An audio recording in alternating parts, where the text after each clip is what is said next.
Hello, neighbor. I'm Robert Burns, and welcome once again to another edition of Sound Off Louisiana. And this is episode 6 of the C.J. Matthews Features. And normally I give a somewhat of an introduction and recap some things, but I know that oftentimes people do not spend very long looking at a video. And that being the case, we want Mr. Matthews to take the floor to address the very first item that we'll be covering in today's edition. Mr. Matthews, you take the floor. Thank you, Robert. First, I'd like to sincerely apologize to Bobby Weber for my assumption that he didn't graduate high school. After some emails back and forth, Ms. Jackie Tisdale did confirm with the Ascension Parish School Board that Bobby Weber did, in fact, graduate high school. Very good, and I think you're honoring exactly what you said you would do at a previous. I am a man of my word. But once again, Bobby, if you produce your diploma, I'll come on here and I'll apologize because I'm that big of a guy. All right. I can do that. Very good. And I too am a man of my word.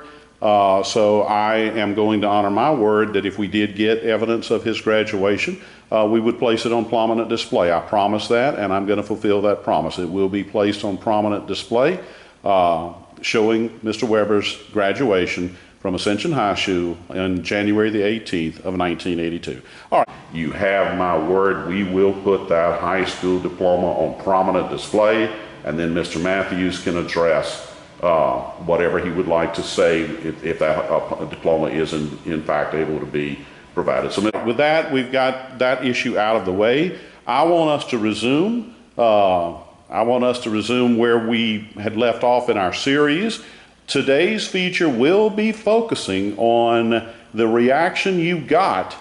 And for those of you who may not have seen prior features, what we're talking about here in a quick nutshell, Mr. Matthews was pointing out the fact that one of the sheriff deputies basically received preferential treatment, was not prosecuted for what is abundantly clear was improper texting, an attempted meeting that Mr. Matthews alleges was intentionally botched, and basically all of this done in an effort to avoid having to place the offending deputy under arrest.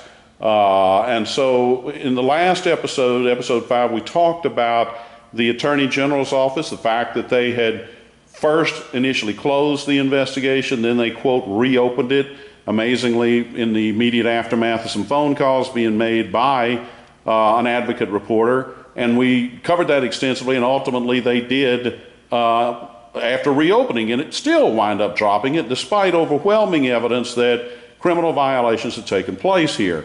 We said in this segment we would be moving on to state police and the reaction that Mr. Matthews got when he went to state police with this documentation. We will be entering the very last document, updating the table. You can go to the very last row. This is the reception that he got from state police when he went to them, and you're going to see the letter from Captain Belinda Murphy. So no better person to tell it than the first-hand person, and that would be you, Mr. Matthews. So why don't you take it away about the reception you got from state police? Thank you, Robert. Sometimes last summer, I want to say maybe September, October of 2022, after I received the document dump from the Attorney General's office and had reviewed it, I made one last effort to contact the state police, and I went through some back channels, and I got in touch with a guy named Joe Barton, who's a trooper in the Special Victims Unit. And I actually had a few conversations with him, some texting back and forth. I sent him some documents, and his response was finally, hey, look, I got to follow my chain of command. Chad Grimion is my boss, so he's got it, and he'll be in touch with you. So after some tenuous conversations with Chad, and he was like, hey, didn't we talk about this already? I said, yeah, I got some more stuff, Chad. I said, you need to see this. So he kind of kept pushing me off. So I finally pinned him down and said, hey, look, can we have a meeting between me and you and your boss? Okay. So it was finally set, and we met at the state police headquarters. Well, we go in there and we begin, and Miss Murphy's there, and Chad's there, myself. And it's kind of going back and forth, and Chad is harping on the fact, because all the reports that I believe he had at that time was the initial reports from the Attorney General's where they had, spoken with the Sheriff's Office and not done an investigation and basically just kind of blew it off and said it was unfounded. So we get to talking, and before we go any further, let me give you the boilerplate definition of probable cause for a law enforcement officer. That is anything that leads a prudent police officer to believe a crime is being, has been, or is about to be committed. Okay. That is probable cause, in a nutshell. All right. So we're going through this conversation, and it gets to the point to where I say, hey, look, can we all agree as law enforcement that a 40-something-year-old man who has nude photos of a 16-year-old juvenile on his phone, isn't that a crime? Mm-hmm. 1481, indecent behavior with juveniles, that alludes to the fact that he made was soliciting the photos and also sexual favors. And actually there's a host of charges, video voyeurism, there's a element in that statute that can also fit. So we get down to it, and Ms. Murphy says, well, do you have the pictures? I'm like, absolutely not.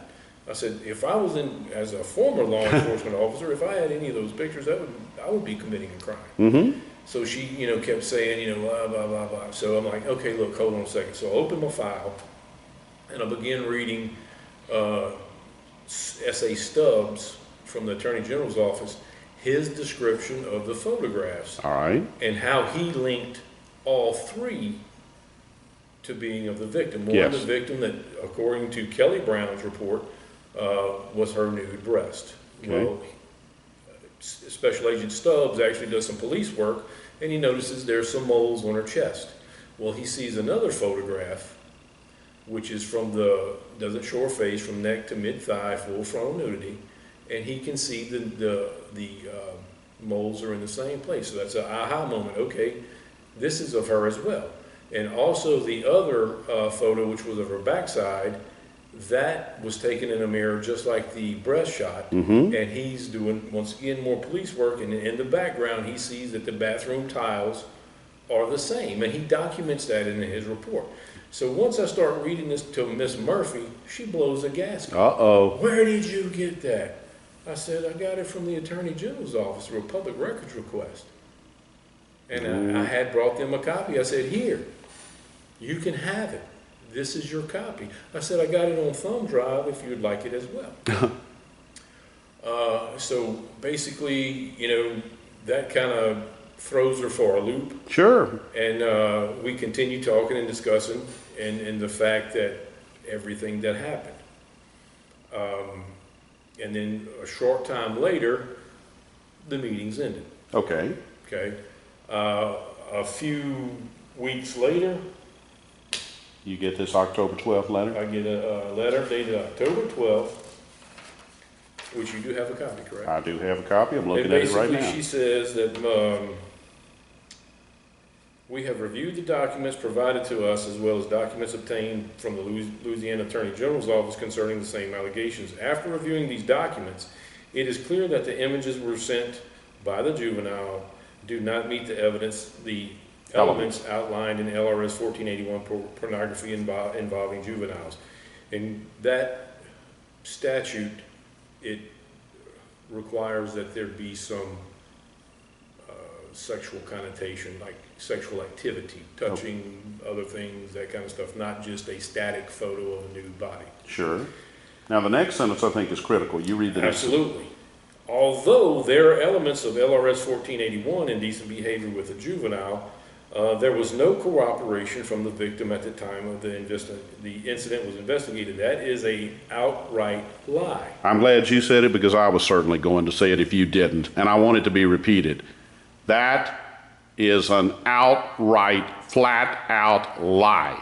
And I assume that the document that we have previously presented in this series, wherein we showed the interview that Lieutenant Brown, am I correct? Correct. Lieutenant Brown, and look, I'm going to put that in the body of this feature, of this write-up. I assume that Santa Claus came in there and drafted that. You know, I don't know what to make of it. At some point, state police loses so much credibility that it is beyond comprehension. And I'm not surprised that they had an adverse reaction that you had these documents, because I can tell you from firsthand experience, having made no less than 50 public records requests from Louisiana State Police and having sued them over the non-release last year, you probably would not have gotten these records if they had been in the possession of state police. So I'm not real shocked that they blew up at you about having them. I guess maybe they figured. I think it was an oversight on the Attorney General's part. Okay, well, Actually do. whatever the case, they gave them to you. So Also, and to furthermore pound on the fact that it's an outright lie, the juvenile gave statements stating that on multiple occasions, Fred Corder asked for sexual favors from her. Yes. He also solicited nude photos.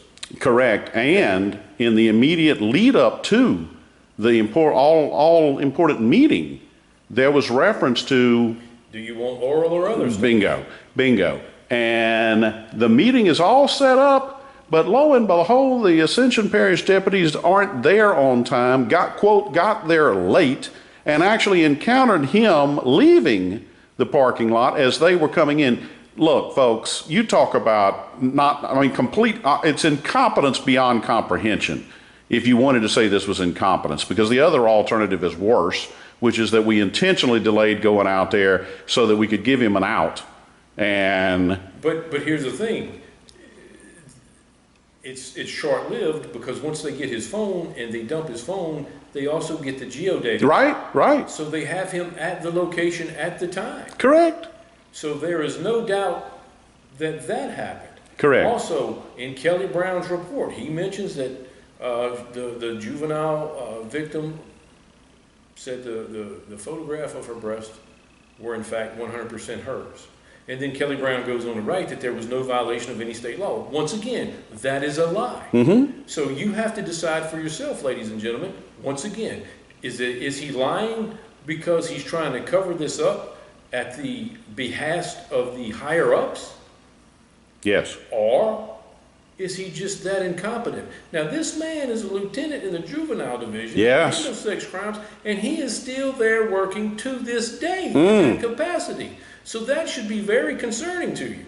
How many other cases like this occurred that we don't know about? Well, in the cavalier manner in which everybody's handling this, be it the Attorney General's office, state police, originally the Ascension Parish Sheriff's Office, it's disconcerting for me, and I think it would be disconcerting not only for the viewers, but for anybody who is the parent of a child who is in episode 2. You asked to put themselves in that situation and said, what if this was your child? Absolutely. And it goes further, because then they have this meeting of the minds with all those involved, and they say, and once they collectively review all this, that once again, there was still no crime. Correct. Which is an out and out lie. Or either it is incompetence beyond comprehension. And then they drag the district attorney's office in there. I see that. And they say, apparently, and I don't know how much information they gave to him. They say they reviewed the case file with him, so I'll take them at their word. All right. And then the second assistant DA says, oh, there's no crime, couldn't prosecute that. That is total hogwash. Ladies and gentlemen, they put people in jail every day just for talking dirty on the internet with somebody who they think is a juvenile. Yes. Okay? But you've got this hard evidence in her statements and the photos, and furthermore, the photos that S.A. Stubbs does some actual police work on and connects the dots. And then they, just because they say it ain't so doesn't mean it. Use your common sense, ladies and gentlemen. Bottom line is this. A 40-something-year-old man, irrespective of the fact that he is a law enforcement officer and a school resource officer, has nude photos of a 16-year-old juvenile female on his phone. That is a crime. If you do not believe that, me and you are not the same. We are not cut from the same cloth. Well, and I'll reiterate it again. I firmly believe that if that evidence had been applicable for Robert Burns or John Q. Citizen, fill in the blank, who happened not to be a law enforcement officer. I don't think this is the way it would have You gone would have down. already been prosecuted, and you would probably be doing time right now. That's my thought. And once again, it's like this, Robert. It goes back to the fact that, one, they didn't think C.J. Matthews was going to find out about it.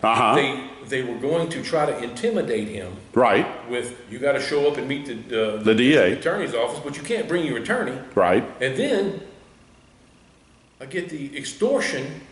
Hey, they're going to fire you, C.J.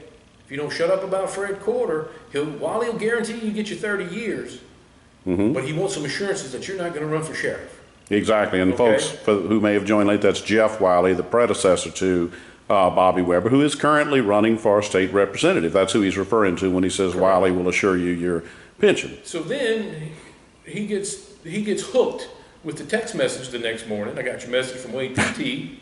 Be in touch with you after the holidays. Glad to hear it. Not what message, Steve? Yeah. I don't know what you're talking about. Glad to hear it. So you had basically validated some apparent collusion there. Absolutely. Yeah. So then everything gets quieted down, and Wally says, and this is my assumption, hey, I'm just gonna let this simmer on down. Yeah.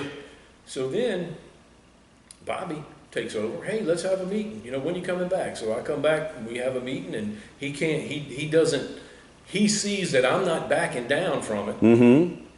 So the next morning I walk in and get you're resigned. Yep. Here's your resignation letter. Written by Bobby or somebody. And signed by Bobby. Correct. Signed by Bobby, but not even on letterhead. So just on blank paper. If TV Land and the citizens of Ascension Parish think that is how this is supposed to work, Lord have mercy. Well, yeah, and how far down are we going to go? Well, exactly, and don't forget that this was all hoped to last only a week in the newspaper. Oh, that's right, Bobby, in the meeting, yes. Yeah, This is only going to last a week. It's only going to last a week. It's only going to be in the paper for a week. That's correct. And I do want to conclude her final commentary down here. I'll read it. She said, accordingly, the Louisiana State Police documented our investigative findings under 22-094907 and concluded that no new information was found regarding this matter that would warrant opening a criminal investigation. Should you seek a copy of this report, you may request it through the Louisiana Public Records request via the Louisiana State Police Office of Legal Affairs. Here is the thing, Robert.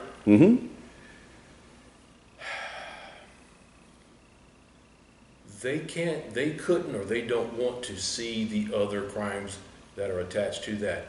At a minimum, you have several people, including a current sheriff and a former sheriff, that should have been investigated and arrested for malfeasance in office. Plain and simple. Yes. Okay? Well, Wally didn't know about it. Bobby didn't know that. It's all BS. It doesn't matter. You're the sheriff. The buck stops with you.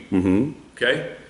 Plus, again, both of them are already wrapped up in it in the the report written by Lee Anderson.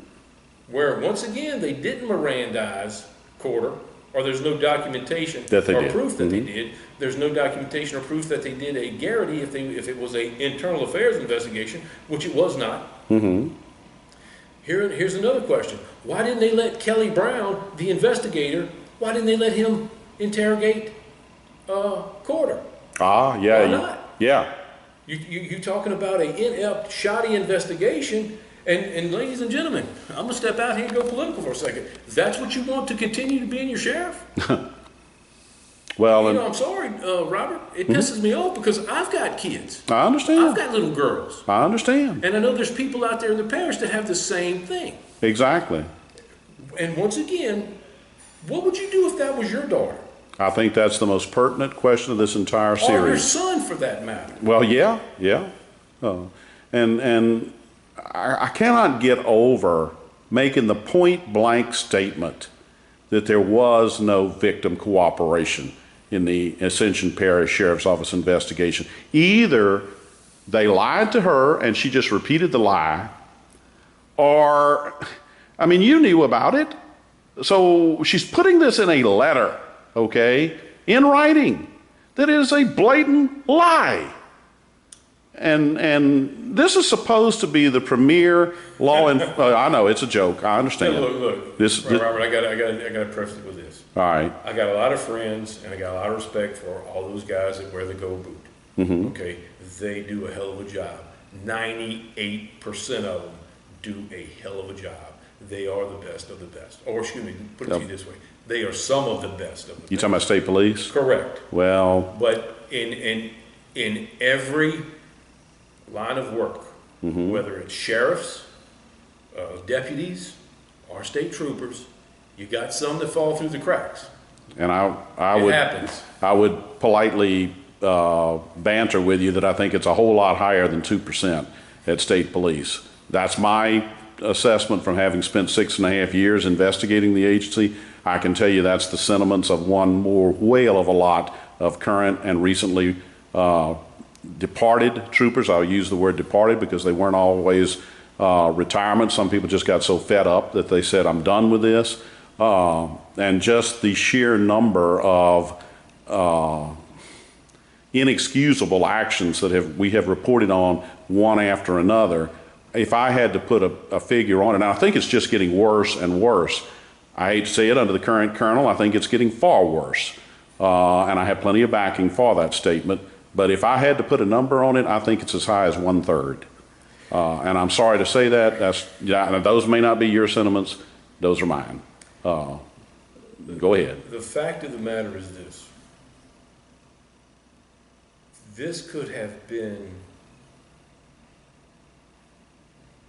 stopped way early. Sure. When I brought it to their attention. Mm-hmm. Or when they knew there was a problem, because CJ knows about it and he's not letting go. Mm-hmm. Why not just say, hey, you know what, we're gonna go back into it, CJ, Sure. and then write a warrant for the guy and put him in jail. Yeah. We wouldn't be having this going on. That's right now, exactly right. okay. But what it is, they're so arrogant. The power's gotten to their head. Yes. I'm gonna do what I want to, and it's already done, and we're not gonna do it again. And it's gone on and on and on. And whether they did it by design, and intentionally or intentionally, they sucked all these other agencies in here. And they've gotten, they've gotten to the point to where, hey, if we do anything right now, we're gonna get crap splattered all over all of us. And once he goes to jail, if there ever is a arrest, which we'll talk off camera. I had one more trick up my sleeve and I had a meeting yesterday, and I'll leave it at that to some people who are really interested in it. All right. So, the fact of the matter is this. If Corder ever gets picked up and arrested and charged for this, and they do an investigation and they do an interrogation on him, what in the world is he going to say? Uh-huh. Who is he going to implicate? Implicate, yeah. Okay, and then that is when that house of cards is gonna fall. Mm-hmm.